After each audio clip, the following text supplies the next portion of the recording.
मैं शोएब से रिक्वेस्ट करता हूं कि ये 3 गोल्डन टिप्स दें जो यहां बच्चे नीट के एस्पिरेंट्स हैं उनके लिए, और हिंदुस्तान में जितने बच्चे आज के तारीख से नीट लिखने वाले हैं उनके लिए 3 golden tips. Well ladies and gentleman, when anybody invest money in business, जब कोई बंदा बिजनेस में पैसे इन्वेस्ट करता है तो 4 पॉसिबिलिटीज होते हैं। एक, वो फेल हो जाता है। दूसरा, नो प्रॉफिट नो लॉस होता है। तीसरा, उसे कामयाबी मिलती है। और चौथा, उसको ट्रेमेंडस प्रोग्रेस मिलता है। ये चारों चीजों में, चारों लोगों में भी एक चीज कॉमन होती है, सबके पास होती है एक चीज। वो क्या है? टाइम। वो क्या है? टाइम। और सबके पास उतना ही वक्त होता है। A failure businessman has 24 hours and Sirajuddin Ajmal साहब जैसे कामयाब बिजनेसमैन, उनके पास भी 24 आवर्स। और जो बंदे इम्तिहान लिखते हैं उनके पास भी 24 आवर्स। जो नीट लिखे डिस्क्वालीफाई हो गए, 24 आवर्स। और शोएब आफ्ताब ने एग्जाम लिखा 720 में 720। A big round of applause for that boy। उन्हें भी 24 आवर्स ही है। जो बच्चे फेल हो रहे हैं 24 आवर्स है उनके पास, और जो बच्चे ऐसे रिकॉर्ड कायम कर रहे हैं उनके पास भी 24 hours. The beauty lies in using the time. आप अपने टाइम को कैसे मैनेज करते हो, ये आपके सक्सेस इस पर डिपेंड करता है। आज हमारे बीच एक बहुत ही कामयाब बंदा, ऐसा रिकॉर्ड जो कायम किया है, जो सोचने कभी डरते थे, वो Shoaib Aftab. He has come all the way from Delhi, he is from Odisha. से ये लड़का खड़े होता है और मैसेज देता है पूरे देश को कि impossible is nothing. He has proven and he has given a message to the students of Ajmal Foundation and the rest of the institutions across India that yes, we can do wonders। ये programme बिल्कुल अधूरा रहेगा अगर मैं शोएब आफ्ताब को यहाँ ना बुलाऊं, क्योंकि ये चैंपियन है, ये नीट टॉपर है। तो मैं शोएब से रिक्वेस्ट करता हूं कि ये 3 गोल्डन टिप्स दें जो यहां बच्चे नीट के एस्पिरेंट्स हैं उनके लिए, और हिंदुस्तान में जितने बच्चे आज के तारीख से नीट लिखने वाले हैं उनके लिए 3 गोल्डन टिप्स। फिर वो अपनी जो बात रखना चाहते हैं वो भी रखें। Well boys and girls, ladies and gentleman, a big round of applause for Shoaib Aftab. Good afternoon everyone, अस्सलाम वालेकुम। I am Shoaib Aftab, a student just like you. Today I am standing here, tomorrow is your turn. So I appeared for NEET this year and I secured AIR 1 and also 720 out of 720. I want to thank Ajmal Foundation for inviting me and allowing me to address you people, and I also want to thank you all for the love I received here. I was born in Bengal. I am a Bengali, so I can speak Bangla as well. Kemon acho Assam?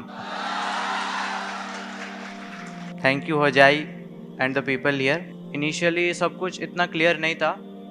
Class 8-9 तक robotics और nano technology में काफ़ी interest था मुझे, और मैं कहीं ना कहीं ये सोचता था कि डॉक्टर्स की शायद फ्यूचर में रिक्वायरमेंट नहीं होगी। टेक्नोलॉजी इतनी एडवांस्ड हो जाएगी कि शायद हमें ट्रीटमेंट ऑफ डिजीज़ जो हम ह्यूमन बींग्स करते हैं उसकी शायद ज़रूरत ही ना पड़े, रोबोटिक्स से ही सारा काम हो जाए। डेफिनेटली 9th-10th में ये रियलाइज़ हुआ कि ऐसा एटलीस्ट फॉर सम डिकेड्स ऐसा तो पॉसिबल नहीं है। तब मैंने जो है चेंज किया अपने ड्रीम्स को, और मैं नीट की तैयारी करने आ गया कोटा में। और फिर स्टार्टिंग में ज़्यादा गाइडेंस भी नहीं था मेरे पास, क्योंकि मेरी फैमिली में कोई डॉक्टर नहीं है, तो कहीं ना कहीं मुझे कोचिंग लेना पड़ा एलन से। और कोचिंग में भी कॉन्फिडेंस कम था स्टार्टिंग में। बस इतना टारगेट किया था कि एटलीस्ट सिलेक्शन तक हो जाए, कोई भी गवर्नमेंट कॉलेज मिल जाए, चल जाएगा मुझे। पर धीरे धीरे जैसे मार्क्स इम्प्रूव होते गए वैसे वैसे कॉन्फिडेंस बढ़ता गया।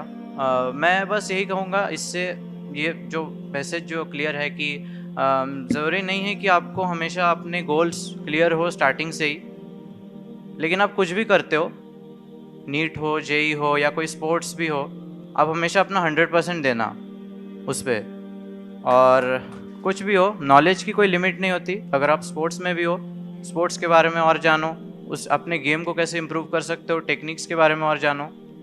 कुछ भी हो, नॉलेज की कोई लिमिट नहीं है। और नीट जेई जैसा कि कॉम्पिटिटिव एग्ज़ाम्स है, उसके लिए भी अगर आप प्रिपेयर कर रहे हो, हमेशा अपना 100% देना। और शायद यही रीज़न है कि इतना ज़्यादा कुछ हो पाया है। इसके अलावा मैं ये कहूँगा कि कभी डिस्ट्रैक्ट मत होना। जैसा कि इस साल कोविड का सिचुएशन था, एग्ज़ाम्स काफ़ी डिले हो गई, सेशन काफ़ी डिले हो गया। आपके साथ भी यही प्रॉब्लम है। शायद जो स्टूडेंट्स इस साल नीट अपियर करेंगे उनके लिए टाइम कम है, तो डेफिनेटली प्रेशर तो है, लेकिन कभी डिस्ट्रैक्ट मत होना।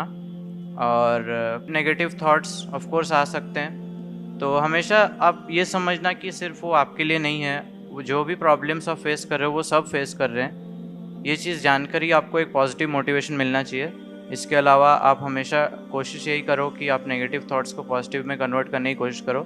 मुझे भी डर था कि कहीं ना कहीं कोविड के टाइम पे जो भी मैंने इतने मेहनत से पढ़ाई की, शायद जिन लोगों ने उतना नहीं पढ़ा हो, जो एक एक्स्ट्रा टाइम मिल रहा है इतना, तो डेफिनेटली वो लोग शायद मेरे से भी आगे हो जाए।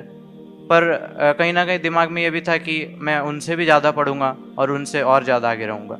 बस सिंपल है, हमेशा अपना 100% देना, और जैसा जैसा आप कर रहे हो उसको फॉलो करो, कभी डिस्ट्रैक्ट मत हो, और डेफिनेटली आप जो भी करना चाहते हो आपको ज़रूर मिलेगा वो। Thank you. बहुत अच्छे माशाल्लाह। इन्होंने 3 टिप्स कल भी दिए थे बच्चों को, कहा कि कभी लाइफ में डिस्ट्रैक्ट नहीं होना, और एक हुनर डेवलप करना, एक स्किल डेवलप करना कि नेगेटिव थॉट्स को पॉजिटिव में कन्वर्ट करना शुरू करें। और तीसरा जो मैंने पहले ही बताया था ना, सबके 24 घंटे होते हैं, तो उसको कैसे मैनेज किया जाए वो सबसे इम्पोर्टेंट चीज होती है।